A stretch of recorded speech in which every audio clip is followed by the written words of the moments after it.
A todos, buenas noches. Agradecerle ya la participación. El día de hoy estamos desarrollando la sesión número 6 dentro del programa de trabajo de alto riesgo. Los objetivos que tenemos en esta sesión es hablar de los principales trabajos de alto riesgo que realizamos en las diferentes industrias con la finalidad y o el propósito de poder establecer medidas preventivas desde el punto de vista de gestión y de supervisión.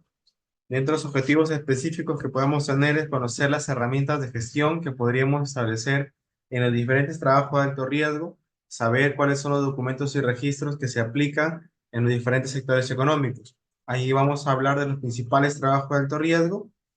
Bien, entonces, hablar de trabajos de alto riesgo es una actividad bastante difícil, porque como bien su nombre lo indica, un trabajo de alto riesgo es aquella actividad en la cual si por ausencia o deficiencia de la parte supervisora, de la parte operativa o de la organización como tal, que somos los tres involucrados ya en la organización, ante la deficiencia o ausencia podríamos tener un accidente grave o fatal. Nosotros aquí estamos todos citados para justamente ver algunas formas de cómo prevenir esto. Como ya hemos establecido, los trabajos de alto riesgo se pueden desempeñar o se pueden realizar en los diferentes sectores económicos, industriales, construcción, metalmecánica, industrias, metalúrgica, hidrocarburos, pesca, en cualquier sector económico. Es aplicable el sector privado e industrial. Y sorprendentemente es todavía el sector público donde nacen las normativas, donde ellos salen a fiscalizar. Se encuentran diferentes fotografías, diferentes videos de trabajo realizándose en sus propias instalaciones, como pueden ser los que nos regulan, haciendo y cometiendo actos inseguros. Sin duda alguna, como ya hemos referenciado en más de una oportunidad en diferentes programas, nuestra, nuestro alcance como responsable de seguridad tiene una limitación. Y la limitación es que nosotros no somos del dinero cuando queremos implementar alguna medida preventiva o cuando queremos establecer alguna medida de control. Siempre recae la responsabilidad de implementación en gran porcentaje del empleador. Es el empleador en la cual nos da todas las facilidades administrativas, económicas, ¿verdad? Humanas para que se pueda implementar alguna medida preventiva. Eso siempre todavía sigue y seguirá evidentemente como una medida restrictiva para el profesional de seguridad. Si bien es cierto, los trabajos de alto riesgo, según normativa nacional, nos indica que es toda aquella que implica una probabilidad elevada de ser la causa directa de un daño a la salud, ¿no? En su integridad como tal. Y una norma específica del sector de alto riesgo, que específicamente es la norma de minería, nos indica que es aquella tarea cuya realización implica un alto potencial de daño grave a la salud o muerte del trabajador. Entonces, como hemos podido rescatar tanto de la norma madre, de la matriz, por de alguna otra forma llamarla, más una norma sectorial, que es la norma más exigente que tenemos aquí en Perú, nos indican que la realización de esta, ¿no? Eleva la probabilidad o tiene un alto potencial de causar daño, no solamente a la integridad física, ¿verdad? Sino que a su salud también. Y que no, esta no puede repercutir en un único accidente, sino que lamentablemente puede repercutir como una consecuencia que esta puede hacer llegar a ser fatal. Si es cierto, para hablar de trabajo de alto riesgo, podríamos estar hablando de la norma G050, que es la norma de construcción, o su actualización del año 2019. Podríamos estar hablando de la norma de minería, ¿no? Industrial, que es la 42F, o la ya citada, el Decreto Supremo 024 del año 2016 de energía y minas. No obstante, y si es cierto, ya para ingresar a uno de los trabajos de alto riesgo, el trabajo de altura es el principal trabajo de alto riesgo que lamentablemente sigue siendo el principal causa de accidentes, no solamente en el Perú. Si nosotros observamos nuestros últimos indicadores que el Ministerio de Trabajo nos ha brindado, arroja que tenemos por mes, ¿no? No estamos hablando ni por año, estamos hablando de por mes. Más de 3.000 accidentes que hemos tenido. Eso ya nos da una clara idea de las deficiencias que tenemos en nosotros como peruanos en general, ¿verdad? Y eso recae una responsabilidad desde el hogar, ¿verdad? Queremos limpiar las lunas y tratamos de depositarnos, tratamos de colocarnos, por ejemplo, de un balde sobre otro balde. O queremos alcanzar, no sé, la altura un poquito más considerable, 2 metros, y tratamos, no sé, nos colocamos entre, se me ocurre, entre una escalera y una ventana, colocamos una tabla.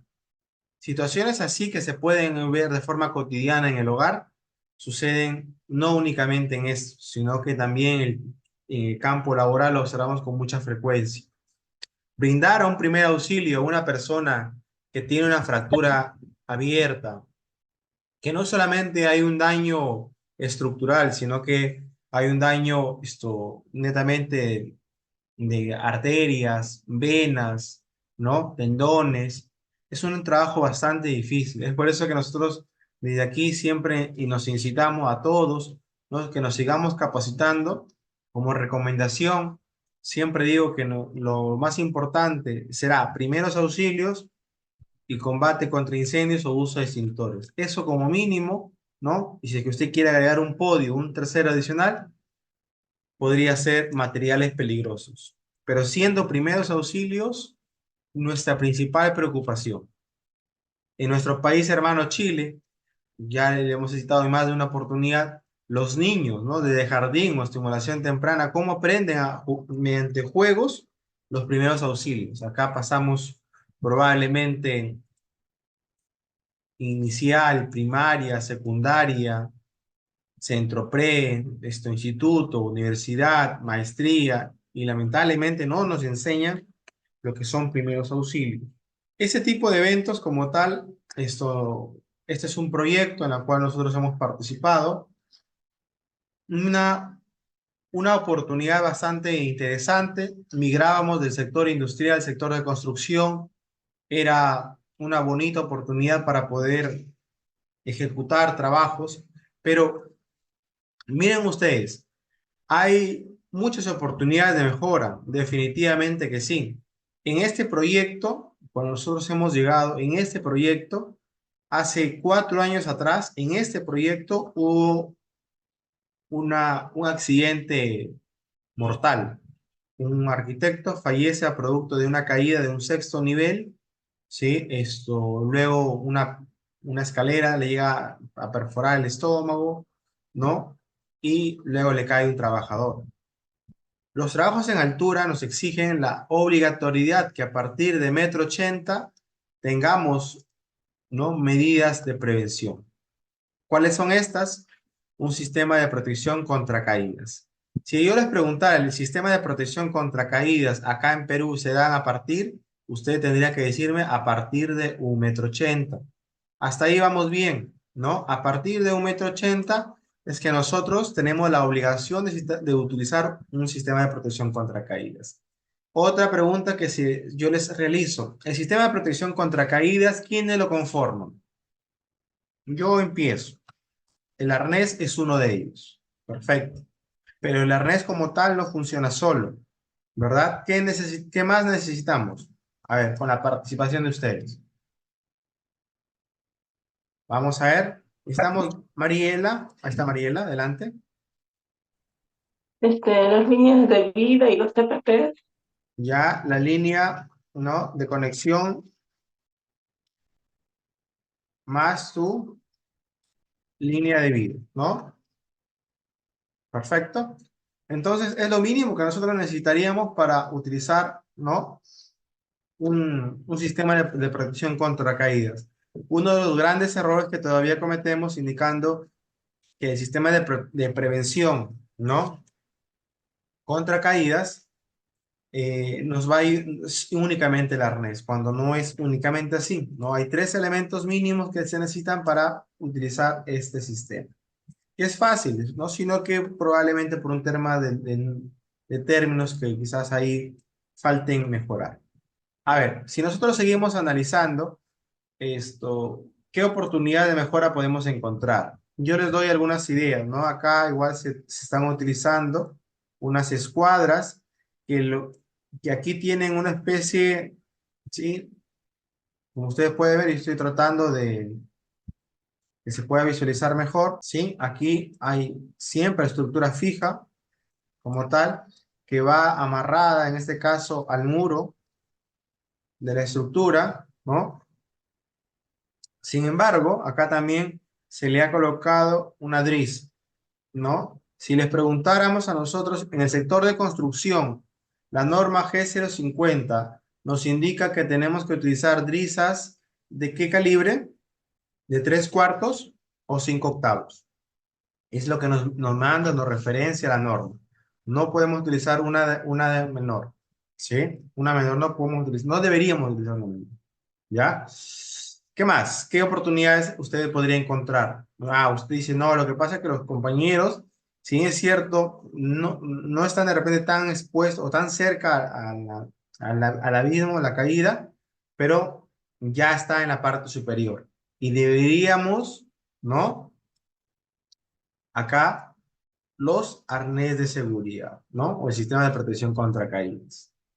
Acá se visualiza un colaborador con su respectivo sistema debidamente anclado.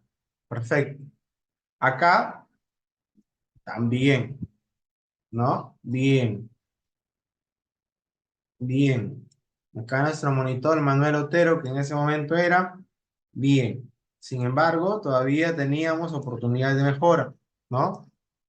Bien, bien, bien, bien. Sin embargo, como ya hemos referenciado, ¿no? Acá hay compañeros que no lo tienen, ¿verdad? ¿Qué otras oportunidades de mejora usted podría encontrar ahí? ¿Qué nos indica? Ya hemos hablado, como todo trabajo de alto riesgo, podríamos haber mejorado quizás el tema de la delimitación, o sea, que para que nadie pueda acceder, ¿no? A cruzar en la parte inferior. Podríamos haber restringido cualquier actividad en la parte inferior también, porque está prohibido trabajos en paralelo, ¿verdad? Y seguramente muchas otras acciones. Usted indicará de repente si quiere ser mucho más técnico, dice, y a ver, vamos a ver si es que estas tablas, ¿sí? Tienen mínimo, ¿cuántos centímetros tienen que tener las tablas, ¿no? Para acceso de salida, según la norma de construcción? ¿Podríamos aceptar maderas que sean de pino? No, prohibido, ¿sí? De cedro, permitido. Caoba, permitido. Tornillo, permitido. Pero no de otra, según lo que nos referencia la norma, ¿no? ¿Cuánto de ancho tenemos que tener? También lo referencia la norma, ¿no? Lo mínimo que tiene que tener esas tablas son 30 centímetros de ancho. Y tienen que haber como mínimo dos. O sea, ¿por qué? Porque la norma nos exige en construcción que tendríamos que tener 60 centímetros como zona de comunicación. ¿Sí? Y con este sistema, bueno, he trabajado hasta 20 pisos. Ahí están en el piso 2, van al piso 2. Vamos a ver otras imágenes acá que también nos pueden ayudar a seguir comprendiendo este punto. Muy bien. Aquí otros proyectos como tal, ¿verdad? Aquí en la parte izquierda, el proyecto Sol de Figura, proyectos hasta de 12 niveles, ¿no? Proyectos también relativamente interesantes, pero como siempre, los trabajos de alto riesgo regularmente no van únicamente solos. ¿Qué otros trabajos de alto riesgo identificamos? Izaje de cargas. Mire usted, estamos identificando trabajos de izaje de cargas con torres grúas fijas y torres grúas móviles, ¿no? Y adicional, estamos observando que hay personal en la parte superior haciendo el trabajo o participando de esos dos trabajos de alto riesgo. Miren ustedes va avanzando en el proyecto y por situaciones o circunstancias de la vida, también se dejan en la parte final, ¿no? Ciertas situaciones que vamos a ir observando. Miren ustedes. ¿Cómo retiro yo estas escuadras luego, no? La probabilidad o el trabajo va a ser mucho más riesgoso. ¿Cómo ejecuto trabajos de alto riesgo como izajes si es que tengo algunas interferencias, ¿no? Como son el tendido eléctrico. Miren ustedes, ¿sí? Trabajo de alto riesgo y tengo personal haciendo actividades, ¿sí? Bajo la sombra de la carga. Es una restricción en los trabajos de alto riesgo, ¿verdad? No se visualiza algo adicional, pero hay algunas oportunidades de mejora. Otro proyecto, el proyecto del Retablo en Lima. Proyectos en las cuales de 15 niveles, les cuentan 1, 2, 3, 4, 5, 6, 7, 8, 9, 10, 11, 12, 13, 14, 15. 15 pisos que equivalen a más o menos 37,5 metros, ¿sí? Una caída de esa altura, así si es el supervisor, el jefe, el dueño, el gerente, sin duda alguna implica prácticamente una muerte segura, ¿sí? Y como usted puede visualizar con este mismo sistema, pero con la salvedad que eran escuadras metálicas muy, muy recientes, ¿no? Así que comenzamos a seguir analizando trabajo de alto riesgo. Como es un trabajo de estructura metal mecánica, podríamos estar hablando de un sistema de protección pasiva en la cual podría verificar a través de spray las soldaduras, ¿no? Para ver justamente si está en buen estado. Podría verificarse que los trabajadores acá visualmente a lo lejos se visualiza que el colaborador está anclado a la malla, ¿sí? A la malla que está armando. Hay otra oportunidad de mejora, ¿sí? Esto, sí es cierto, no se visualiza en los laterales que hayan colocado de repente las drisas de 3/4 o 5/8, ¿no? Para evitar o buscar alguna contingencia, ¿no? En caso de un colaborador llegue de repente a tropezar o etcétera, ¿no? Hay varias oportunidades de mejora. La delimitación de la zona de trabajo también, mire, ¿no? Cuán importante, porque como usted puede ver, estos proyectos, sobre todo el derecho, el de Retablo en Lima, en Comas, son proyectos en los cuales son ciudades, son torres tras torres, torres tras torres. Ese proyecto tranquilamente, ¿sí? Tranquilamente tiene ya rumbo a los 10 años y sigue, ¿no? Y continúa con torres y torres. Son seguramente oportunidades que se tienen allí de buscar un puesto laboral, porque siempre hay, ¿no? Pero usted recordará, y les hago la pregunta antes de poder ingresar al siguiente tema, ¿de cuántos son los años de experiencia que nos exige la norma en el sector de construcción específicamente? ¿Sí? Para ser jefe de seguridad. A ver, ¿cuántos son los años de experiencia que nos solicita la norma de construcción? Una pregunta bastante importante en realidad para poder postular a ese sector, que para mí dentro de mi óptica y experiencia es el segundo sector más exigente. Es el segundo sector más exigente. No estamos hablando que sea el que nunca nos va a pasar nada, pero es el segundo más exigente.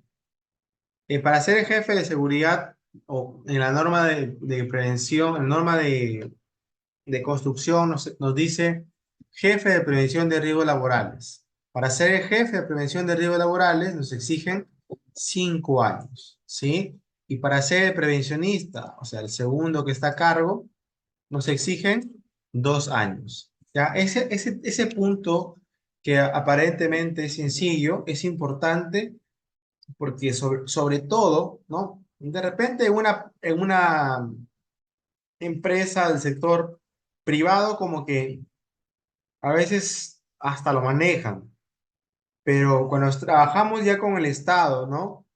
Con el Estado o empresas contratistas, subcontratistas, estamos sujetos a que nos evalúen, ¿sí?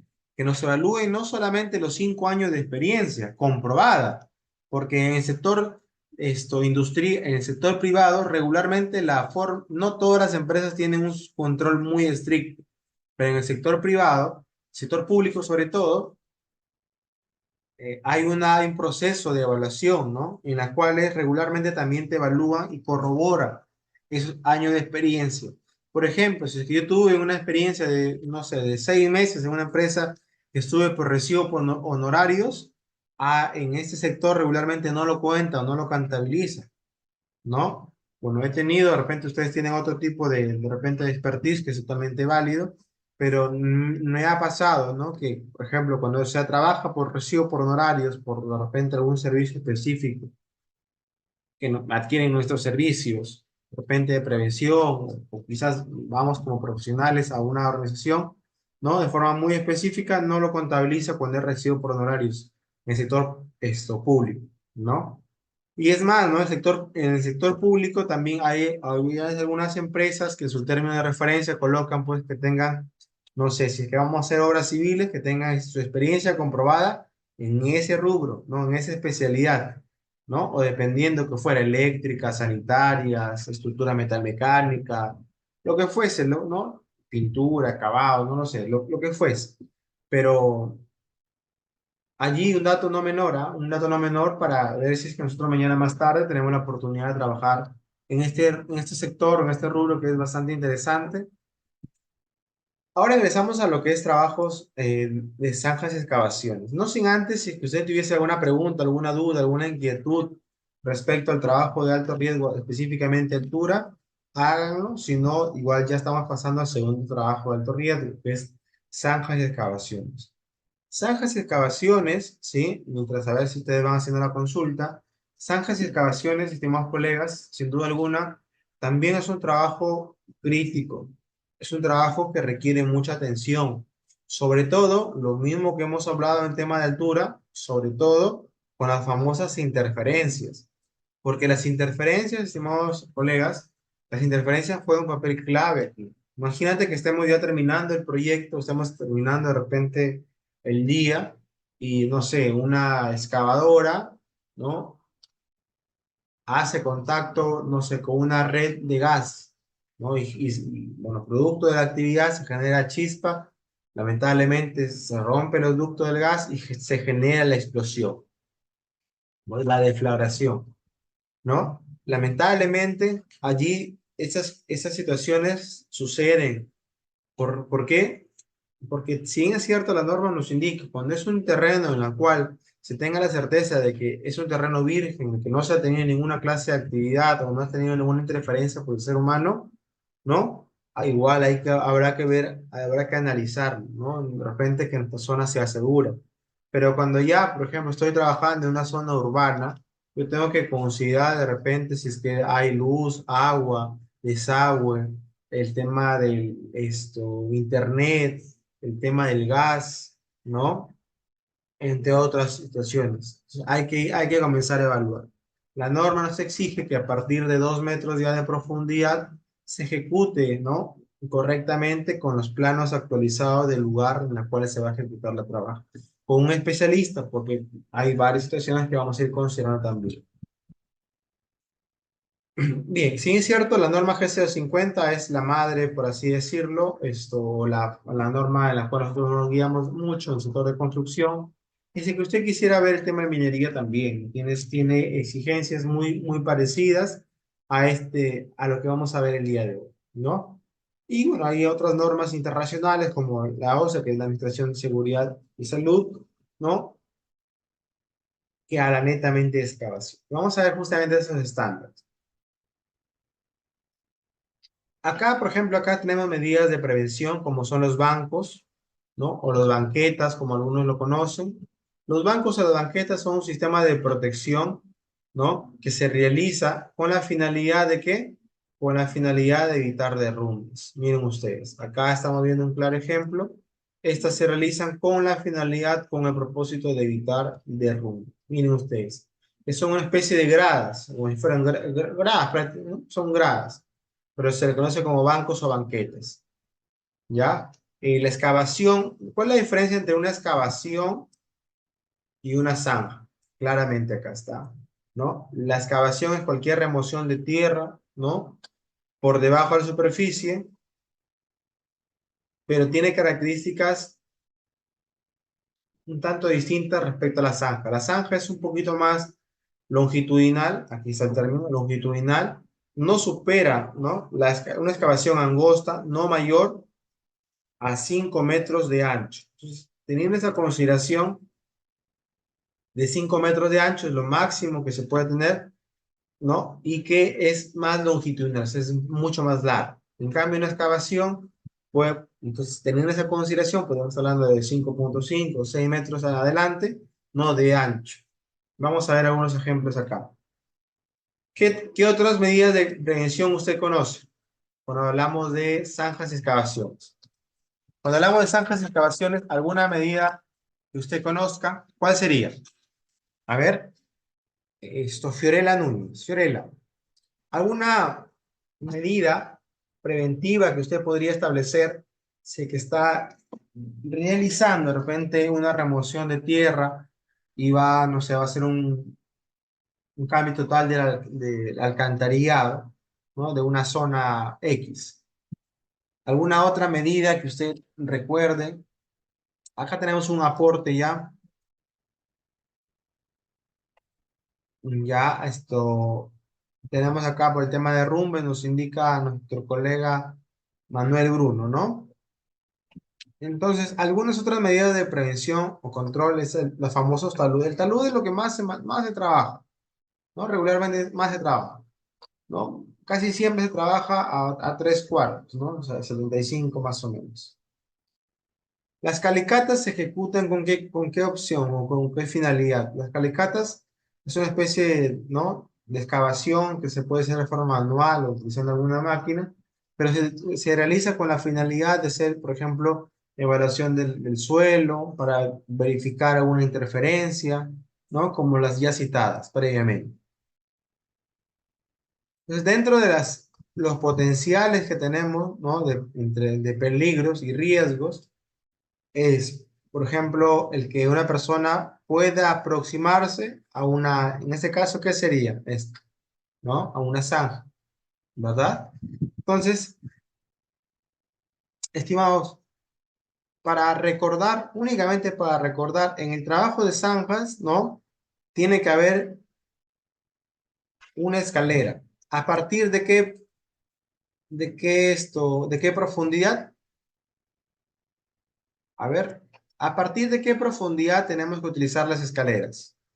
Que recordar pues que la escalera no es porque únicamente la norma me exija, tiene sus razones para poder ascender o descender con seguridad, tiene en caso de alguna emergencia para poder evacuar lo más rápidamente sin exponer evidentemente mi integridad, ¿no? Pero ¿a partir de qué profundidad se tienen que utilizar las escaleras? La norma me exige que a partir de 0.5 metros, o en otras palabras, a partir de medio metro, yo ya utilice la escalera. Pero dirá, pero medio metro, pero es bien poco.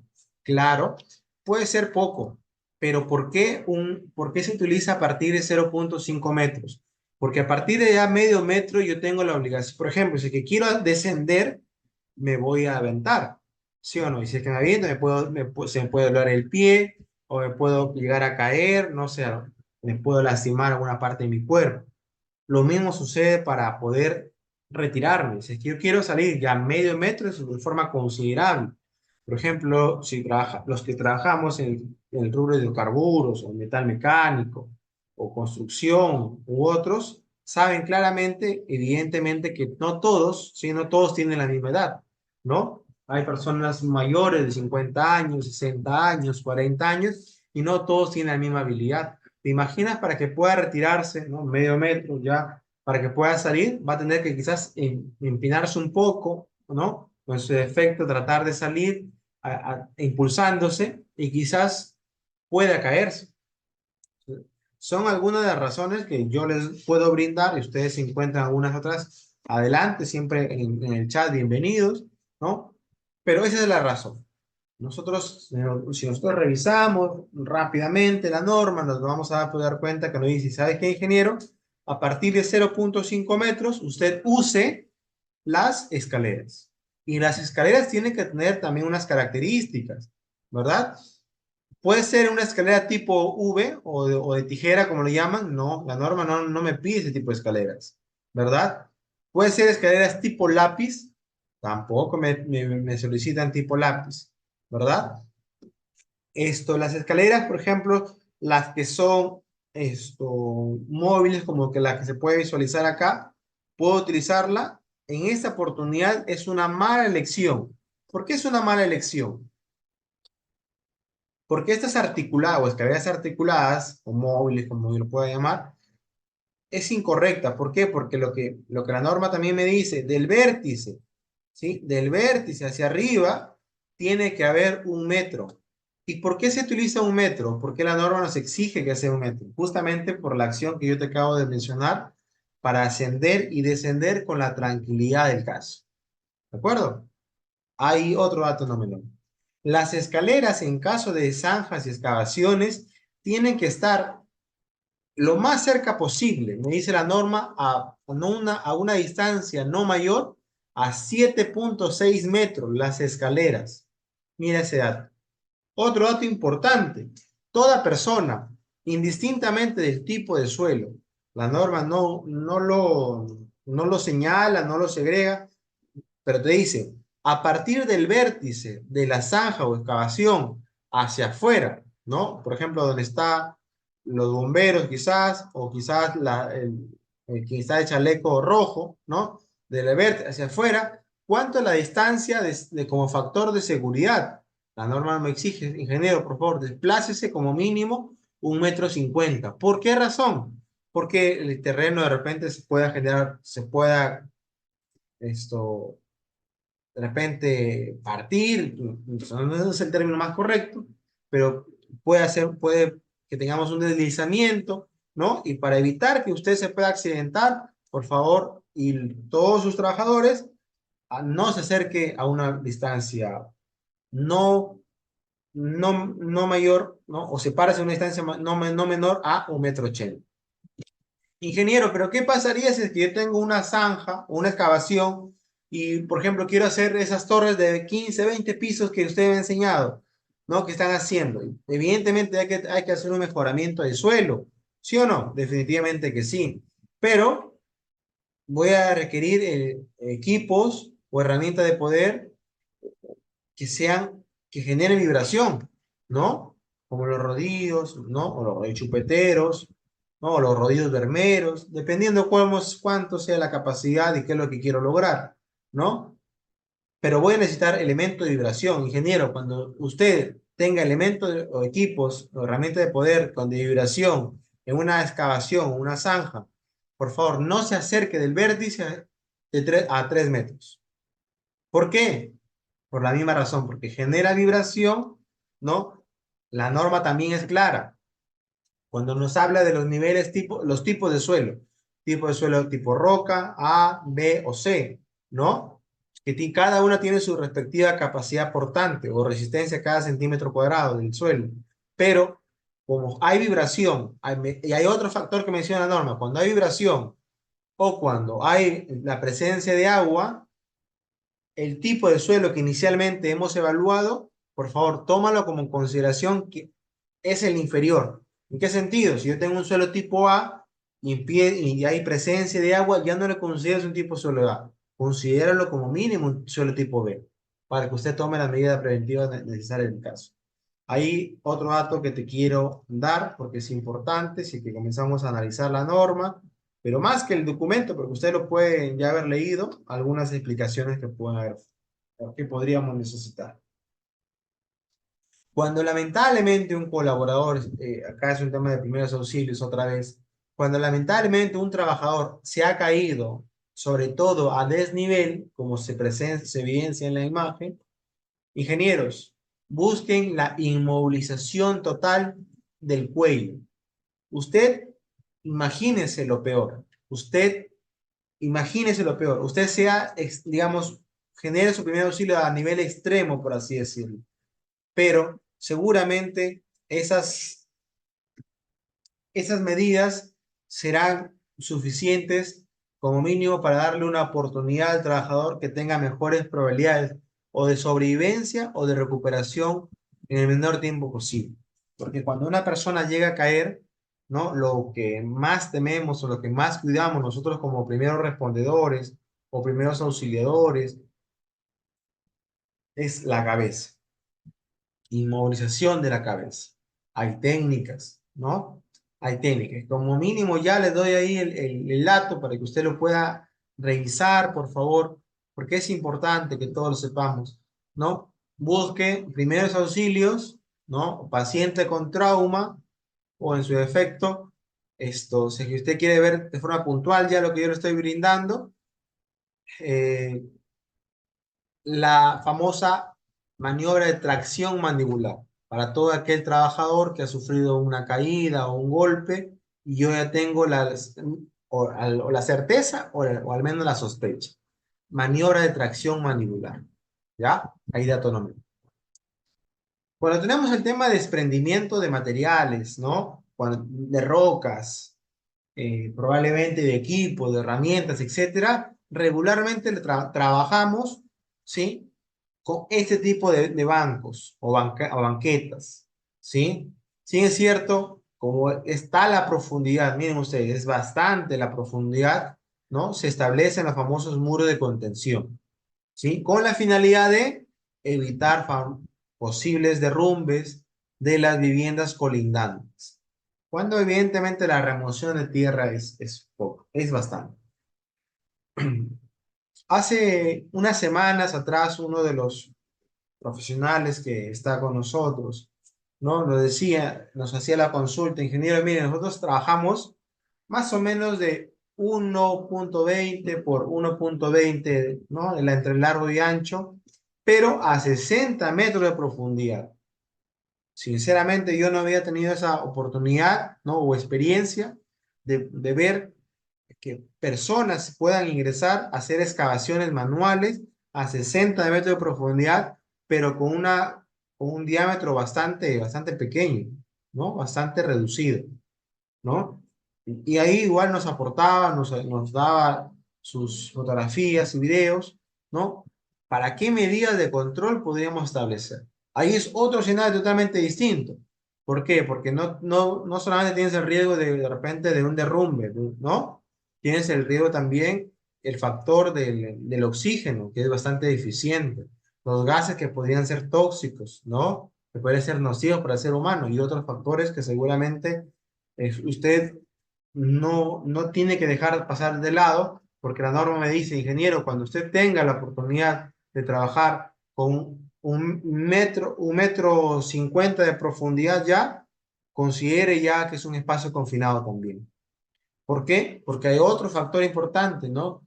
Que el viento o el oxígeno como tal no va a circular como realmente para nosotros sea lo más seguro, saludable. No lo va a hacer. Entonces, por eso hay que ir evaluando otras medidas, ¿no? Bien. Los famosos derrumbes. En el caso de derrumbes, estimados ingenieros, estimados colegas, es importante tener en cuenta. Miren ustedes, aparentemente la persona, la cabeza lo tiene liberada, ¿no? Aparentemente. Pero ¿cuál es el problema de ese tipo de situaciones? Es por eso que siempre se dice, ingenieros, no se vaya a confiar, use su arnés de seguridad de todas maneras, porque en el caso de derrumbes, en el caso de que en este caso el suelo lamentablemente se llega a desplazar y genere de repente una cobertura total o parcial del trabajador a través de justamente la línea de anclaje, yo voy a saber en qué parte está ubicado el trabajador. Pero si no lo tengo, imagínense lo dificulto, la dificultad es mayor.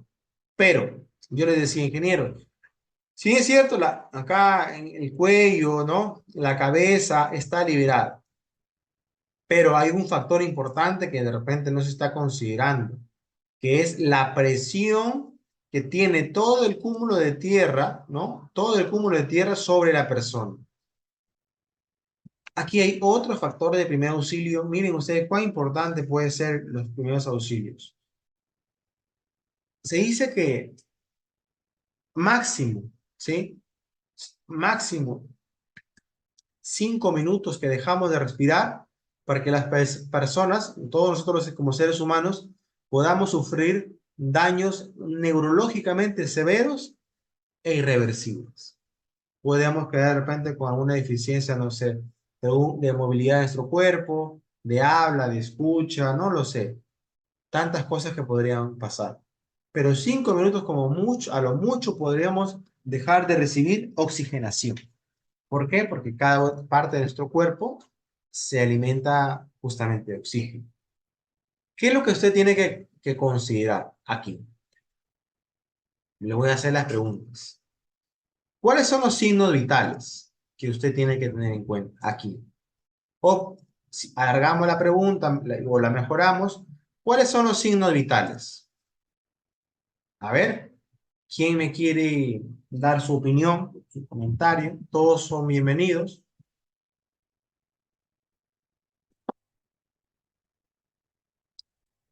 ¿O qué es un signo Pulsaciones. vital? Ahí está, Álvaro. Signos vitales, la respiración, el pulso, ¿no? La- Respiración, si hay frecuencia cardíaca, respiración, pulso, que va directamente con el tema de la frecuencia cardíaca. ¿Qué más? ¿Otro signo La vital? temperatura, La Temperatura, la temperatura, temperatura, la presión presión arterial. arterial. presión arterial. Excelente. ¿Habrá otra?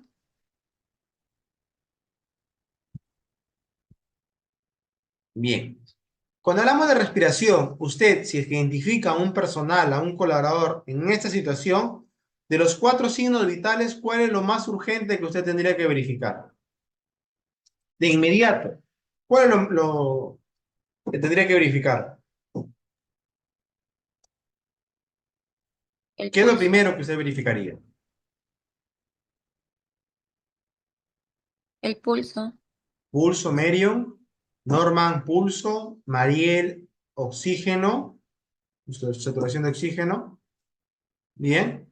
Lo que tendríamos que verificar acá, antes que presión arterial, antes que temperatura, ¿no? Antes que el tema del pulso, es la respiración. Porque si no respira, ¿qué significa? Que las probabilidades de sobrevivencia son pocas. Entonces, las dos primeras, estimados colegas, son lo primero que tendríamos que verificar. Hablando de respiración, los ciclos por minuto son entre 12 a 20. Inhalación, exhalación, de 12 a 20. Cuando hablamos de pulso, sí, que va directamente relacionado a cuántas veces, ¿no? Se contrae el corazón. ¿De cuánto estamos hablando? De entre 60 a 100 pulsaciones por minuto. La temperatura son entre 36 a 36,5, ¿no? A partir de 36,5 a 37,5 me dice que estoy, digamos, en estado febril. No estoy con fiebre, pero estado febril al menos. Y la presión arterial, ¿no? Necesito instrumentos de medición, como el esfigmomanómetro más el estetoscopio. Bien, pero ¿por qué busco la respiración? Para buscar, ¿no? Si es que no respira, ¿qué tengo que hacer? Aperturar la vía aérea. Si es que yo tengo la sospecha que ha sufrido un trauma la persona, bajo ninguna circunstancia voy a hacer la maniobra frente, mentón, hacia arriba, prohibido. Cuando tengo la certeza o la duda, la sospecha que esa persona se ha caído o ha sufrido un trauma, un golpe fuerte, cabeza, cuello o lomo. Cuando tengo la sospecha de eso, no hago esa maniobra.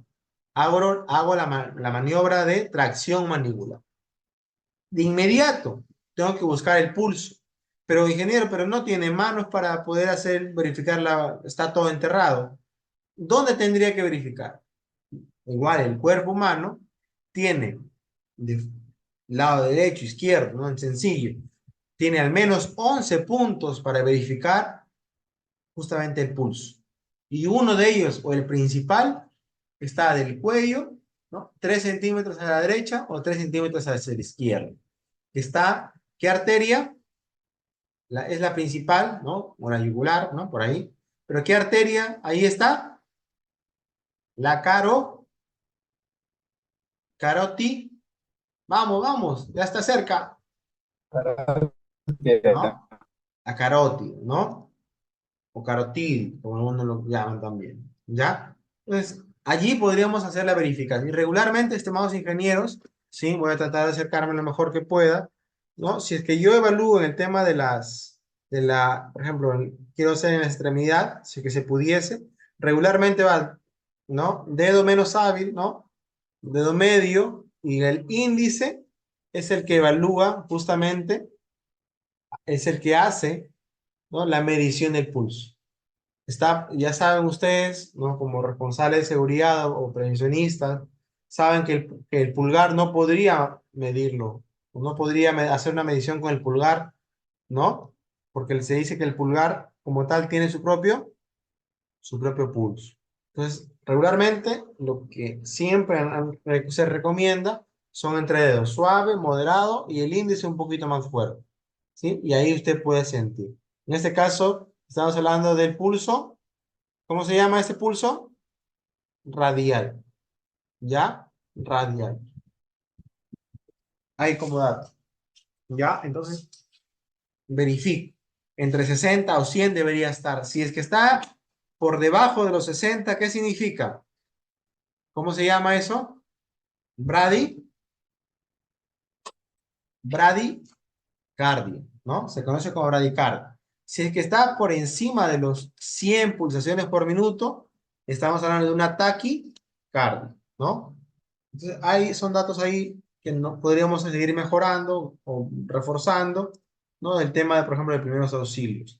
Es importante el tema de primeros auxilios, sobre todo cuando trabajamos temas de alto riesgo, porque usted tiene que saber qué es lo que va a verificar, porque si usted puede ser el especialista en zanjas de excavaciones, como usted no hay nadie en zanjas de excavaciones, pero si es que no sabe, en caso de un primer auxilio, ¿no? Usted puede haber establecido todas las medidas de control y salió perfecto, pero lamentablemente un trabajador se cayó a una profundidad de 3 metros, está en el suelo, ¿no?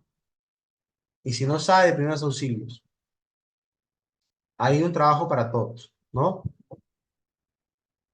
Como hemos indicado en el tema de atrapamientos, ¿no? Si es que hay presión en las extremidades superiores e inferiores, como hay presión, es como si estuviésemos de repente eh, haciendo presión, ¿no? Sobre las venas, sobre las arterias. ¿Eso qué significa? Que la sangre va a llegar con menos fuerza, con menos regularidad. Entonces, ¿qué podría pasar?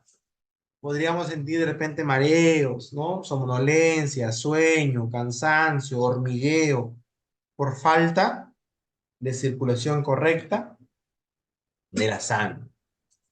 Otro tema que de repente no va, digamos, tan inmediatamente relacionado al tema de primeros auxilios, pero sí con la salud. Lamentablemente hay situaciones en las cuales por X motivo rompemos red principal, por ejemplo, de desagüe. ¿Será un foco infeccioso, no posible para todos nosotros como trabajadores? Definitivamente que sí, ¿no? Definitivamente que sí. ¿Qué otra situación podríamos tener dentro de los trabajos de excavaciones de zanjas? Es que no siempre se delimitan o se da la oportunidad de tener acceso entre vehículos y peatones. Pero la norma sí me exige que yo tenga zonas exclusivas para personas. Miriam, ¿tiene micro activado? ¿Un comentario adicional? Ah, no, no, perdón. Ah, ok, no, no hay ningún problema, Miriam. Bien, como le decía, el tema de colisión de vehículos era importante. Por ejemplo, si usted establece modelos como el famoso Bowtie, que es un modelo de investigación de accidentes, ¿no? Ahí usted podría establecer de repente alguna medida preventiva, ¿no? Como por ejemplo detectores, ¿no? De movimiento, de velocidad, que se tenga antivuelcos, que se tenga de repente un sistema más de repente de defensa, ¿no? Entre otros temas, ¿no? Que podríamos haber establecido cuando hablamos de vehículos, porque realmente tenemos, no me ha pasado, pero espero nunca tenerlo tampoco, pero sí hemos podido apreciar, ¿no? Sobre todo en unidades mineras, ¿no?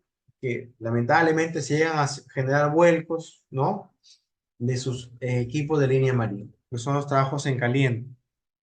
Si nosotros nos apegamos o revisamos el marco normativo, nos indica que es toda aquella actividad en la cual, producto de la misma, se genera alguna chispa, ¿no? Que pueden ser trabajos de soldadura, corte, esmerilado o alguno que pueda ser similar o derivado de la misma. Vamos a ver algunas normativas que son importantes. ¿Sí? Que la norma G050, Decreto Supremo 024 de 2016, Energía y Minas, o sus actualizaciones, que son los sectores más exigentes, por así decirlo. Pero la particularidad de trabajos en caliente es que de alguna u otra manera tenemos que ver también las formas de cómo extinguir el fuego o el incendio, de acuerdo con sea la naturaleza. Para eso tendríamos que revisar la norma NFPA 51B, ¿verdad? O las normas técnicas peruanas 350-043 y las que se deriven de esta, ¿no? Que es la matriz de todo el tema de extintores. Vamos a ver justamente alguna de ellas. Entonces, como ya habíamos referido a todo aquel trabajo, ¿no? Que puede producir algún efecto de calor o alguna chispa. Ya hemos referenciado cortes, soldadura, arenados, ¿no? Entre otros. Sí es cierto, para prevenir y controlar, así como en altura, así como en zanjas de excavaciones, el tema de la documentación es importante. El ATS o el IPRC continuo o el PETAR o entre otros checklists de otros documentos que son importantes en el campo, ¿no? La señalización también juega un rol clave. A ver, la señalización, sí es cierto, ¿cuáles son las formas posibles? Esta pregunta también es general. Me gustaría compartirla con ustedes. ¿Cuáles son las formas permitidas según la norma técnica peruana 399, ¿no? Que habla netamente de señalización? ¿Cuáles son las formas en las cuales podemos encontrar estos pictogramas? O ya, la que empezaríamos. ¿Cuáles son los colores? Aunque ahí están. Pero por favor, permítame recibir su retroalimentación para saber que están atentos, para saber que están allí. ¿Sí? ¿Cuáles son los colores que se admiten en lo que es la prevención de los accidentes, en el mundo de la prevención? Nosotros estamos inmersos en este mundo. Álvaro nos indica rojo, amarillo. ¿Habrá otro color? ¿Alguien en sala tiene algún otro color en mente? Es importante para nosotros saber cuáles son los colores. Entonces, tenemos, por ejemplo, el verde para netamente emergencias, tenemos el rojo para prohibición o restricción, tendríamos el amarillo para advertirnos, ¿no? De algún peligro existente, y el azul que son netamente obligatoriedad de uso, por ejemplo. Eso es lo que nos referencia a la norma. ¿Cuáles son las formas en las cuales se pueden tener? La norma me dice, bueno, puede ser cuadradas, puede ser rectangulares, puede ser triangulares, ¿no? Las formas que podríamos encontrar estas señalizaciones. Y los tamaños, bueno, con respecto al tema de tamaños, pues podríamos estar hablando de 20 centímetros de ancho, 30 centímetros de largo o equivalente de 40 a 60, 60 a 90, 80, 120 centímetros, ¿no? Dependiendo. Y es más, me dice la norma, para cada tamaño, ¿sí? Cada tamaño de señalización o tablero o señalética, como usted lo conozca, cada una de estas tiene la particularidad que, claro, la distancia con la cual necesita ser advertida. La más pequeña, ¿no? La más pequeña que nosotros ya conocemos, es de 20 por 30, es a una distancia no mayor no mayor, ¿sí? A 10 metros. Eso es lo que nos dice. A 10 metros a lo mucho es para utilizar estas famosos de 20 por 30 señalizaciones. Dependiendo ya de lo que usted quiera advertir, de lo que usted quisiera indicar, es el tamaño. Pero las señalizaciones también tienen una altura máxima. La altura máxima es 1,80 m. Son algunas de las características importantes que hay que tener en cuenta. Es importante que nuestro personal esté capacitado regularmente en todos los trabajos de alto riesgo, ¿sí? En todos los trabajos de alto riesgo, la capacitación o tener un personal competente juega un papel crucial. Es por eso que uno de mis grandes, así como de forma a título profesional o personal, uno de mis grandes retos es que siempre el personal que nos puede acompañar, sobre todo cuando hacemos trabajo de alto riesgo, sobre todo cuando tenemos trabajo de alto riesgo, sean personas con un expertise amplio. Eso nos garantiza, ¿sí? Eso nos garantiza que no tengamos accidentes, no, no lo garantiza, pero disminuye la probabilidad que ese tipo de personal trate de tomar atajos en actos o condiciones subestandard, que eso no queremos. El retiro de toda aquella protección inflamable. Si que usted comienza a revisar su norma, la norma técnica peruana nos indica, ¿sí? Que el radio de acción, ¿sí? Es 5.5 metros. O sea, a 5.5 metros de radio no tiene que haber absolutamente ninguna material que sea inflamable. Pero si es que usted quiere ser mucho más exigente, mucho más riguroso, usted revisaría la norma 50, la NFPA 51B, que es netamente la previsión para todo de incendios en trabajos de caliente. Me dice que el radio de que este es mi punto de trabajo, 11 metros a derecha, izquierda, adelante, atrás, arriba o abajo, no tiene que haber nada. O sea, ese punto ya, como usted puede ver, es mucho más exigente. ¿En qué sentido? Que es prácticamente el doble de lo que nos indica la norma nacional como norma de referencia. Usted puede establecer de repente medidas preventivas, claro. Me dice, pero ingeniero, pero mi actividad tiene que ser cerca a un pasadizo, y en el pasadizo pues hay al menos 100 personas que van y vienen cada hora. Se me puede ocurrir. Ajá, pero ¿qué puede hacer? Bueno, usted puede colocar de repente los famosos biombos, ¿no? Biombos o cortinas, mantas ignífugas, ¿no? Todo lo mínimo necesario para que garantice, ¿sí? O disminuya al menos la probabilidad o la posibilidad de tener un fuego, de un inicio de fuego. Con respecto al observador de fuego, para no hacer un monólogo, pregunta, ¿el observador de fuego tiene que estar, por ejemplo, si es que yo estoy en un almacén, cuánto es el tiempo que tiene que estar ese observador de fuego en el trabajo, una vez finalizado el trabajo?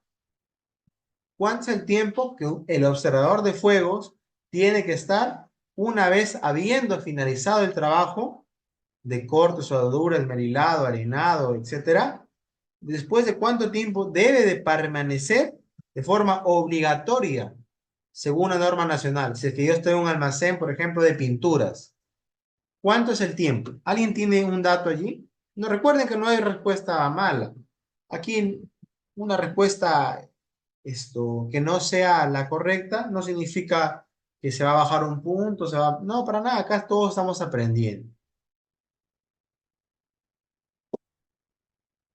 El observador de fuego, cuando tenemos lugares o ambientes inflamables, el tiempo tiene que estar por una duración de 2 horas. O sea, finalizó el trabajo, perfecto, pero cada media hora, ¿sí? Por un intervalo de 2 horas, cada media hora tiene que hacer una revisión para ver si es que no se ha originado el famoso conato, el inicio del fuego, ¿sí?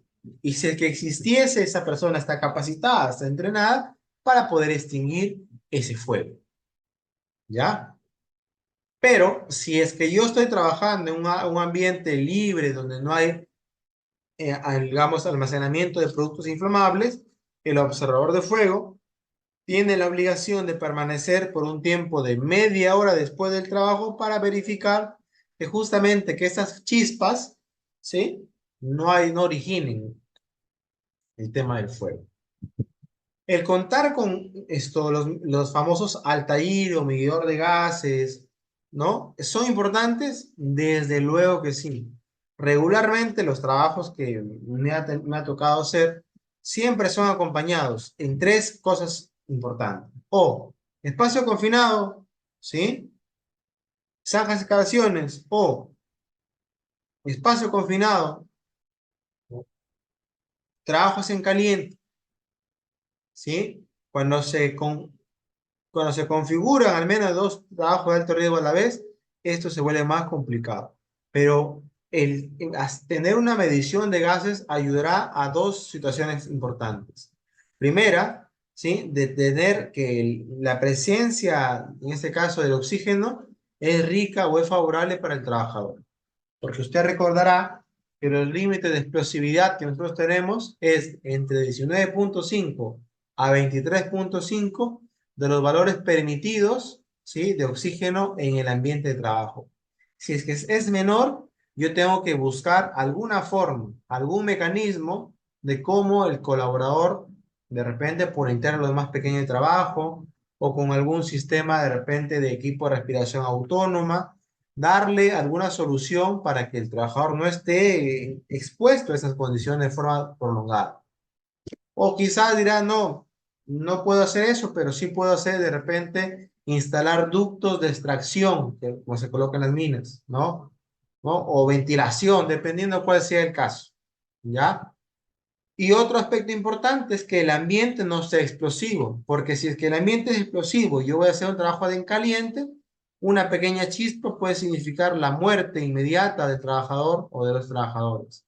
Recuerde también usted que por encima de los 23.5, ¿no? En el ambiente de trabajo se convierte o se configura en un ambiente, en una zona, en un área altamente explosivo. Cuando tenemos ambientes cerrados es lo que ya también te acabo de decir, ¿no? Otro factor importante de hacer la medición.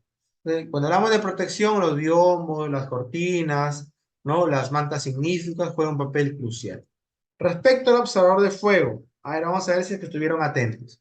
Si es que yo tengo una zona que tiene altas concentraciones de material inflamable, el observador de fuego, ¿por cuánto tiempo debe permanecer después de haber acabado el trabajo? A ver, ¿quién nos da la respuesta? Eso ya lo dije hace 2 minutos.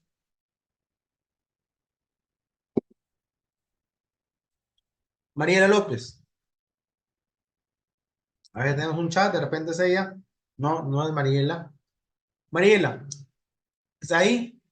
Micro activado. ¿Cuánto es el tiempo que una persona, que es el observador de fuego, tiene que permanecer después de haber acabado el trabajo cuando tengo un área altamente inflamable? Es por un intervalo de 2 horas, ¿ya?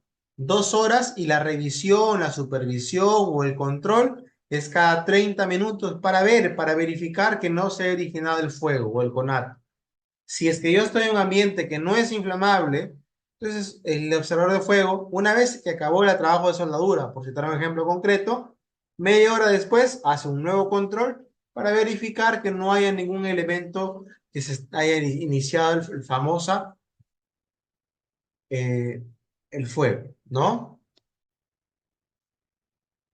O el tema de punto de ignición, ¿no? O temperatura de ignición, no, temperatura de ignición, ya un poquito más técnico. Que la temperatura de ignición es la temperatura mínima que necesita un material para que pueda originarse el fuego, ¿sí? Y otro tema técnico que también es importante, cuando hablamos de que la chispa hace contacto con un material inflamable, este se prende, y ya lamentablemente ya se consumió la totalidad, a eso se le conoce, ¿sí? Como destrucción de la materia, o si usted quiere llamarlo de un punto de vista más técnico, la famosa pirólisis, que es la destrucción del fuego. Cuando hablamos de seguridad de izajes, acá izajes también es crítico. Lamentablemente en Perú, el tema de izajes está teniendo una mayor presencia, eh, pero también hemos tenido muchos accidentes a nivel de Perú, ¿no? Con situaciones muy desfavorables, muy desfavorables. Si usted quiere aprender mucho más, tendríamos que revisar la norma ASME. ¿Sí? ASME es una normativa internacional, sí es cierto, de Europa, pero que esta como tal, ¿no? O normativas internacionales que como tal nos dan ciertos estándares para cada tipo de trabajo de izajes. Esta normativa me dicen cómo es que cómo se construyen los elementos de izaje, cómo se inspeccionan, ¿sí? Cómo es que se le da el mantenimiento. O sea, esa normativa es bastante completa, pero tiene la particularidad que tiene 28 secciones. Significa que para 28 situaciones o para 28 elementos, por así llamar. Por ejemplo, dentro de lo más conocido, que tenemos es ANME 30.3, que no está allí, ¿sí? Pero es uno de los más conocidos, que referencia a las famosas torres grúas, ¿no? O ANME 30.5, que habla de las grúas móviles, ¿sí? Y todos los elementos de izaje también, claro que sí, la AMB 30.9, que habla netamente de las eslingas, ¿sí? Y también, como usted puede visualizar allí, tiene para los famosos polipastos, para las famosas grúas de tutor de pluma articulada, ¿no? O los famosos aparejos, las grúas puente, ¿no? Grúas puentes y pórticos. Tiene para 28, para grúas cuando tiene que elevar personal o personas, ¿no? Para grúas Derrick, ¿no? Para diferentes tipos de grúas. Y aquí, por ejemplo, OSHA, que es la Administración de la Seguridad y Salud Ocupacional, también tiene un equivalente, también tiene normativas específicas para diferentes tipos de trabajos de elementos del famoso izaje. Regularmente en el mundo del izaje como tal, a partir de las 1.000 toneladas que tiene la capacidad de la grúa, ya se le conoce como grúas de alto tonelaje, ¿sí?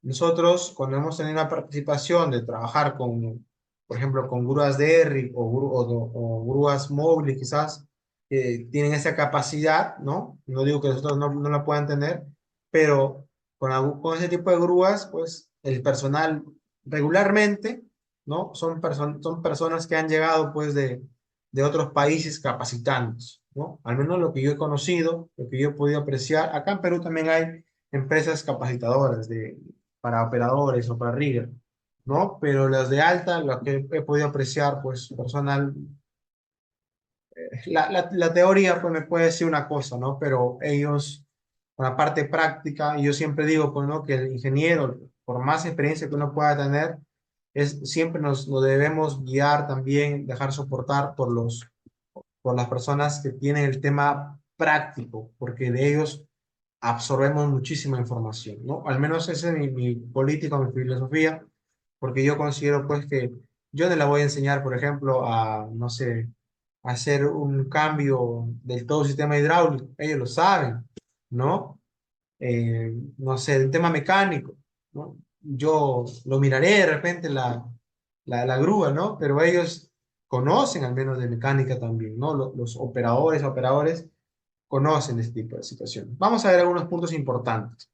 Con tipo de grúas, ¿no? Hemos hablado de grúas móviles, ¿no? Sobre ruedas, por ejemplo, ¿no? Las famosas telescópicas. Las grúas fijas, regularmente también importantes, unas grúas que hacen, ¿no? Una labor, por ejemplo, hace poco, bueno, volveremos a ir a Lima por hacer unos servicios a otras empresas también. Estuvimos en Lima y regularmente en las zonas muy cotizadas, como Miraflores, ¿no? Hemos podido apreciar que hay mucha presencia de este tipo de grúas, porque hay construcciones por doquier de edificios, de torres, ¿no? Acá, por ejemplo, en el norte es muy poco que se vea, pero cuando tomamos proyectos grandes, por ahí lo observamos. Por ejemplo, que he estado en el norte, Trujillo, eh, se me ocurre mismo Lambayeque, Piura, que son las principales, ¿no? Es todavía muy poco la presencia, ¿no? Pero grata sorpresa, ¿no? En Lima, he visto por doquier ese tipo ¿no? En esos lugares que te he citado, pues, ¿no? Muy interesante. La grúa sobre techo, esto lo he observado de repente en el sector industrial, ¿no? Sector industrial, grúa sobre techo, que también tiene ciertas particularidades, ¿no? Vamos a ir viendo alguna de ellas, no vamos a profundizar, tipo celosía. Miren ustedes, acá igual su contrapeso está en esta parte. Las grúas telescópicas, que son para mí las más conocidas definitivamente. Las grúas articuladas, que no es otra situación distinta o no muy compleja también, son importantes. Bien, acá antes de pasar al tema de MATPET, porque es un tema muy amplio, pero al menos hoy es hablar de los puntos importantes respecto a este tipo de trabajos, vamos a hablar lo siguiente. Cuando hablamos de grúas, el operador, por ejemplo, si usted quisiera hacer mientras usted está haciendo de repente su revisión, dice que el operador está certificado, por ejemplo, ¿no? Certificado para una grúa, no sé, una grúa GRO, 100 toneladas, ¿no? Perfecto. Usted sabe que el operador está certificado por ASME, ¿no? Para una equivalencia de 100 toneladas. Perfecto. Él Es una grúa GROB, una grúa telescópica, capacidad de 100 toneladas. Pero, por situaciones del destino, dice, no, lo que pasa es que en la mina todavía he tenido algunos trabajos y bueno, no ha venido esa grúa específica, pero ha venido una grúa GROB de 200 toneladas. ¿Usted permitiría el trabajo de ese operador con esa grúa? ¿Sí? ¿No? Depende. ¿Qué es lo que usted consideraría ahí? Es un trabajo de alto riesgo. Sabe que si es que sale algo mal, el tema, yo siempre digo que la persona es el más importante, pero el tema monetario acá, por ejemplo, no se calcula bien los pesos, no, de repente se hace un mal movimiento, ¿no? No se tiene un plan de izaje, etcétera, juega un papel importante. ¿Usted permitiría que un profesional, como es un operador de torre grúa, perdón, en este caso para grúa telescópica, que tiene certificación para 100 toneladas, pueda manipular una grúa de 200 toneladas o de 150 toneladas? Y otra pregunta, ¿no? Y lo que va a cargar es es un elemento, no sé, se me ocurre de 90 toneladas, de 90 toneladas. ¿Qué hubiera hecho usted ahí? Para ingresar a unos principios básicos del ISAGE, el ISAGE me dice, o la norma, el estándar me dice, ingeniero, cuando usted quiera utilizar cualquier tipo de grúa, una de sus preocupaciones más importantes que tiene que tener usted es que no supere el 70% de la capacidad de la carga. Esa era una de las preocupaciones más importantes que usted tiene que tener. Adicional a esto, ingeniero, evidentemente cuando trabajamos con ese tipo de grúas móviles, telescópicas, el nivel de suelo. Usted tiene que utilizar los famosos absorbedores o niveladores con la finalidad, ¿no? De que no tengamos allí algún evento. Ingeniero, pero el piso es de concreto. No pasa nada, no utilice de todas maneras sus absorbedores de energía. ¿Qué otra consideración usted tiene que tener en cuenta? Bueno, ingeniero, usted tiene que tener claro que por encima de los 32 kilómetros por hora, usted no puede hacer ningún izaje. Así, perfecto. Usted tiene la consideración que por las noches no deberíamos hacer izaje, ¿no? Alguna de las consideraciones importantes. Si yo te estoy diciendo que la grúa que él tiene capacidad de operar de 100 toneladas, está certificado para 100 toneladas, y lo que va a cargar es una de 90 toneladas, pues allí para usted ya tiene que servir una alerta. ¿Por qué? Porque si usted va a tener un elemento de 90 toneladas, se me ocurre, ¿sí? La grúa, como tal, ¿de cuánta capacidad mínima debería ser? ¿Mm? Más o menos si es que sacamos el 70%. Vamos a ver rápidamente, ¿no? Tenemos hablando de más o menos 130 toneladas, ¿sí? De 130 toneladas, más o menos estaríamos hablando, a partir de 130 toneladas, para trabajar una grúa, para mover un elemento de 90 toneladas, ¿sí? Significaría, pues, que ese operador no debería estar apto para hacer esa maniobra. ¿Por qué? Porque evidentemente tiene capacidad, un techo de 100 toneladas de capacidad. Caso contrario sería que lo que yo voy a levantar o voy a izar sea una carga de 1 tonelada, por ejemplo, o de 10 toneladas, ¿no? De 10 toneladas y la grúa que han traído es una grúa GROB telescópica, de 200 toneladas. ¿Te la jugarías ahí o no? En otros sectores he podido apreciar que no se la juegan tampoco. ¿Sí? Que no se la juegan. ¿Por qué? Porque si es cierto, dice, oye, 10 toneladas no es nada, perfecto, no puede ser nada.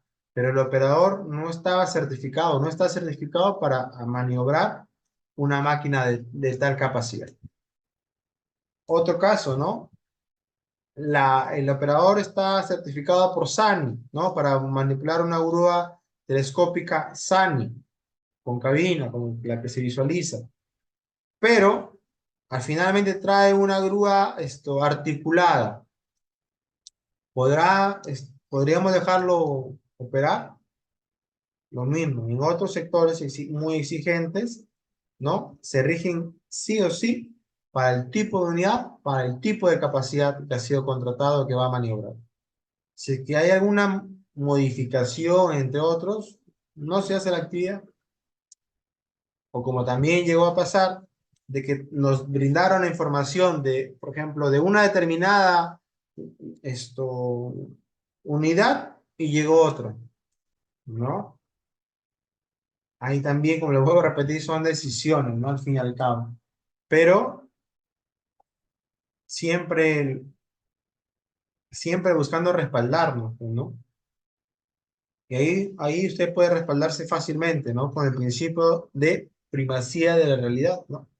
En la cual verificar competencias laborales, ¿no? Les puede ayudar a nosotros a tener un poquito más claro este panorama. Trabajar de materiales, hablar de materiales peligrosos también es un tema tremendamente amplio y tremendamente interesante.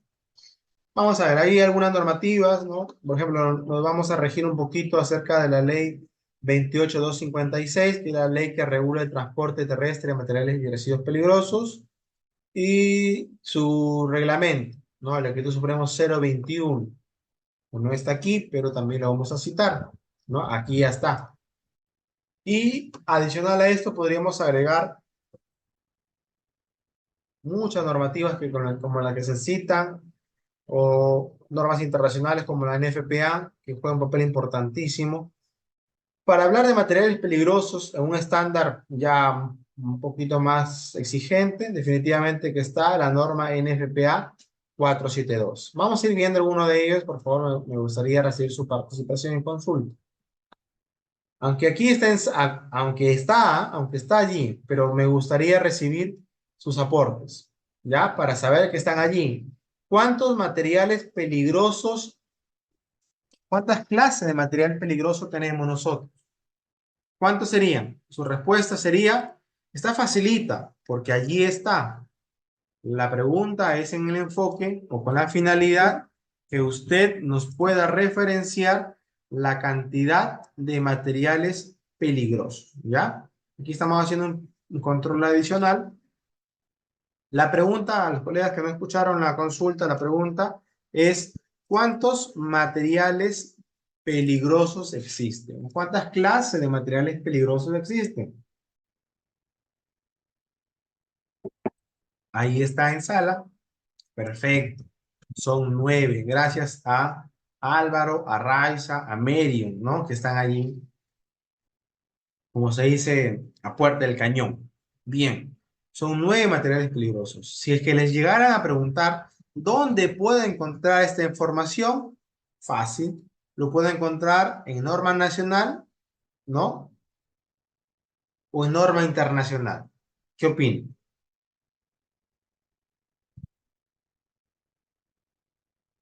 Si yo revisara de repente la norma de construcción, la norma de minería, que son las más exigentes, lo voy a poder encontrar así como tal, donde la norma donde nace como referencia. ¿No escala?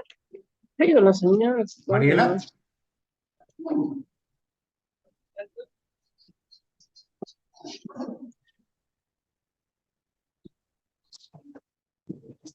Bien.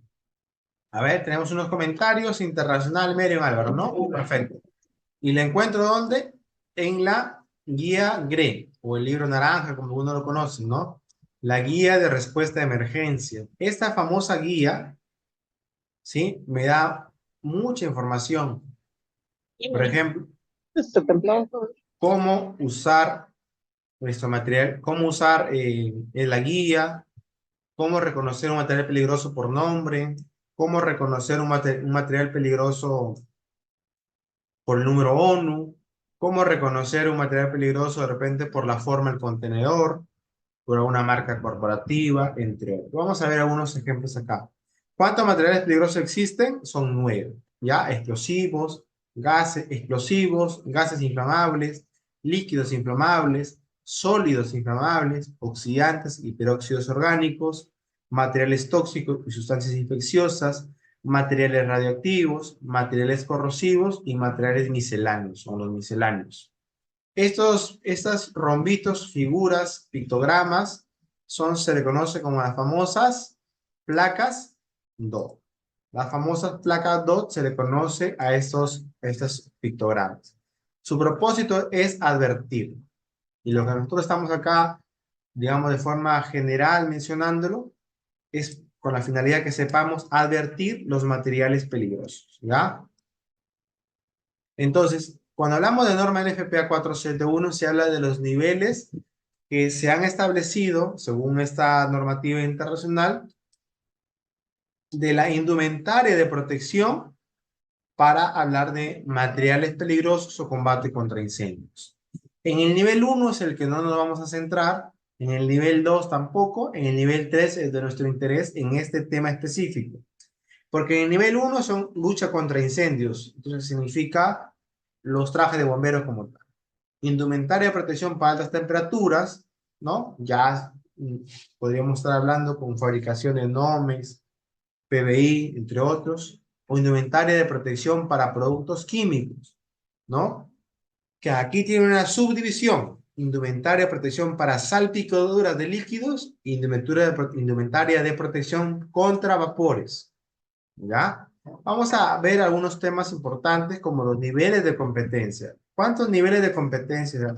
Los niveles de preparación que el personal debe estar capacitado para poder identificar, responder, contener o dirigir la emergencia según la norma internacional NFPA 472. Son 4 niveles. Lo que nosotros así, con temas con mucha esencia, estamos viendo el día de hoy, es para buscar tener el nivel de advertencia. En el nivel de advertencia son las formas de cómo reconocer el material peligroso. El nivel de operaciones es quien ejecuta la acción de contención.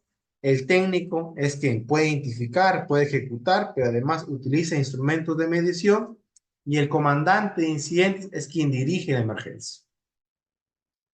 En los niveles, según OSHA como tal, hay 5 niveles, a diferencia de NFPA 472. Esta normativa nos indica que hay especialistas de materiales peligrosos. Aquí en Perú, como tal, tener especialistas de materiales peligrosos son bastante escasos. Es igual como los que hacen trabajos de altura, en rescate. Aquí en Perú, en todo, desde el Tumbes hasta Tacna, son muy pocos los rescatadores certificados, ¿no? Con temas internacionales. Son bastante pocos. Todavía nos sigue faltando mucho más preparación, ¿no? A todos los que vamos en ese camino, ¿no? Porque evidentemente sí lo necesitamos. Es igual, ¿no? Por ejemplo, de repente acá de los 12 que estamos en sala, quizás los 12 trabajamos en construcción. Pero ¿por qué la norma te exige que utilices drisas, ¿no? O cordinos, ¿no? ¿O para qué? ¿Por qué te dice que tienes que utilizar camilla de rescate? ¿Por qué te coloca en su kit de emergencias, ¿no? Que tengas inmovilizadores laterales, inmovilizadores cervicales, la FEL, la famosa férula espinal larga, el spider, ¿no? Que es el sistema de araña o un sistema de correaje para rescate. ¿Pero por qué te exige eso? Porque evidentemente, imagínate que estemos a 30 metros de altura para ir de piso a piso, baje y baje por las escaleras. ¿Cuánto tiempo pierdo? A diferencia de armar un sistema, ¿no? De rescate en vertical, ¿no? El tiempo que es seguramente mucho más efectivo. Pero ¿cuánto de nosotros nos hemos atrevido a hacer un rescate, aunque sea en práctica, en forma vertical? ¿No? Hay mucha información que necesitamos todavía, ¿no? En sistemas, de repente de nudos, ¿no? Nudos y cuerdas, ¿no? Una capacitación de repente de rapel, una capacitación quizá de repente de rescate, ¿no? Como tal. Hay muchos temas por tratar todavía, pero es un trabajo que seguramente todos vamos allí, todos estamos encaminados. Siempre digo, hay una frase que me gusta mucho, que siempre hubo y habrá personas más grandes y más pequeñas que nosotros. Así que siempre con mucha humildad, a seguir aprendiendo, a seguir recibiendo de repente las críticas, los comentarios, pero de eso se trata, de seguir, de no quedarnos estáticos. Bien, otro punto importante, estaríamos hablando ya de la seguridad en trabajos de demolición, el último trabajo que vamos a ver dentro de los trabajos de alto riesgo. Preguntas, dudas, inquietudes, háganlas saber, si es que lo podemos responder en este momento con la participación entre todos, genial. Si es que no hay alguna consulta, esto igual, por favor, siempre les invitamos de repente a seguir indagando en lo que se ha mencionado el día de hoy, ¿no? Nosotros como Surge Company también tenemos un curso, un programa especializado en trabajos de alto riesgo. Pero igual, de todas maneras, siempre nos quedará mucha información por brindar, mucha información por obtener, ¿no? Que eso lo obtengo pues de la literatura o del campo, y que ambas son complementarias. Hemos hablado de trabajos de alto riesgo como altura, excavaciones y zanjas, trabajos en caliente, materiales peligrosos, izaje de cargas y finalmente uno de los trabajos de alto riesgo que ya está cada vez tomando más fuerza. Hay muchas formas de establecer medidas de control acá. Vamos a ver.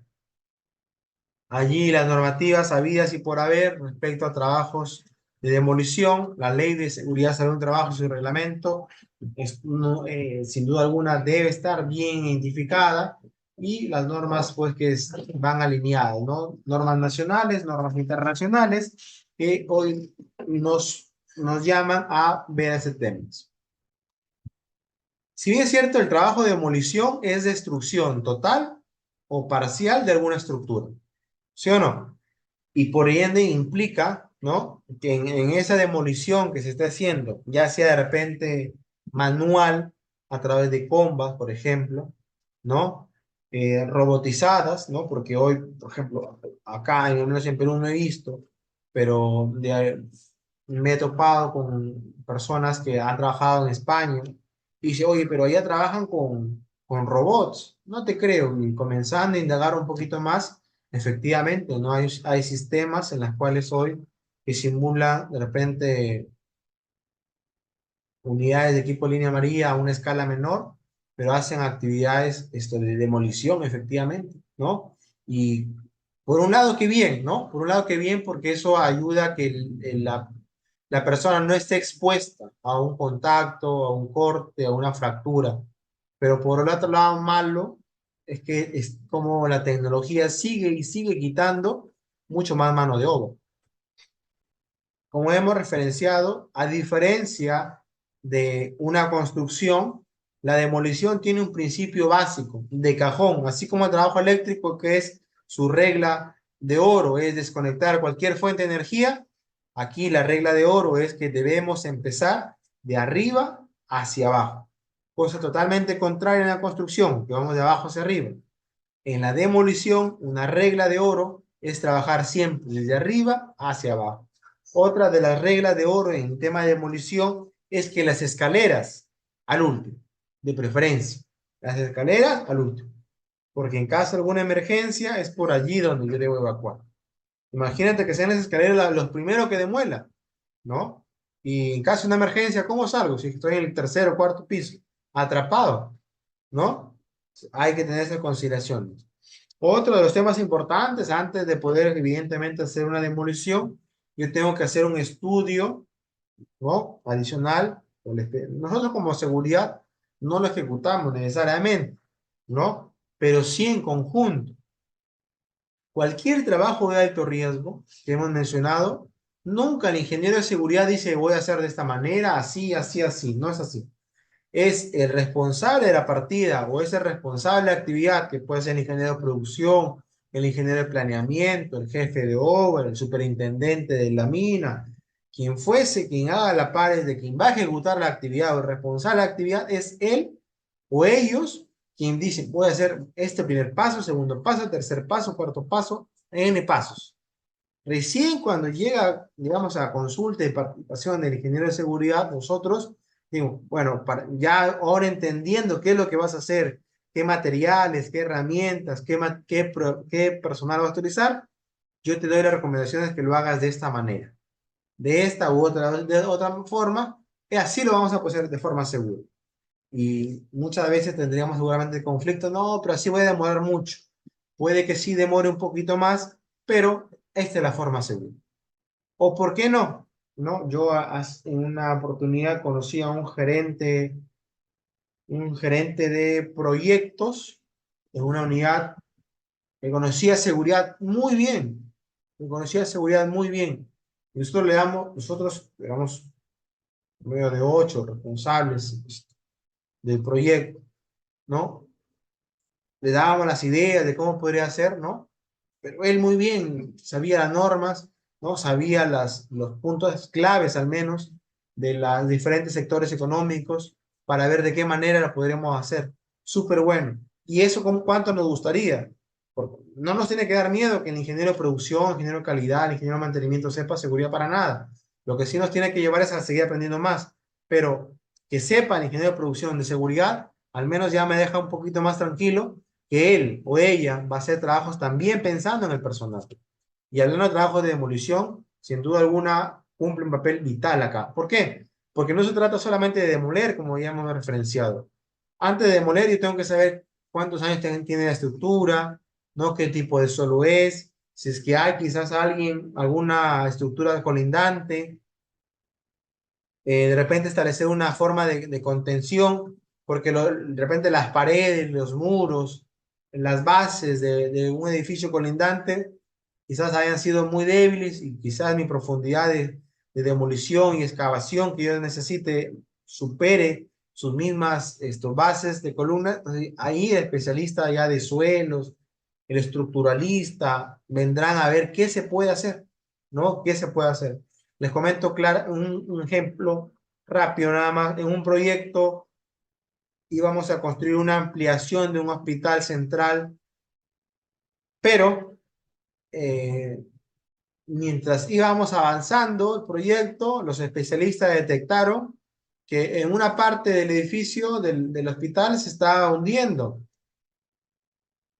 Dos alternativas, era demoler la totalidad o en su defecto buscar alguna solución. Trajeron especialistas del extranjero, ¿no? Y desde el sótano, ¿sí? Desde el sótano ya iban colocando un sistema de contención, ¿no?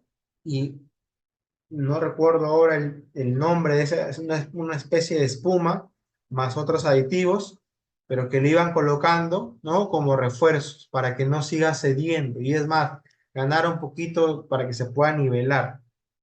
Importantísimo, ¿no? Cuánto nosotros como responsables de seguridad no somos los especialistas de repente en el tema estructural, en el tema de edificaciones, pero porque, o sea, con el contacto o roce con otros profesionales y mejor aún del extranjero, cuánta información no podemos ir recopilando.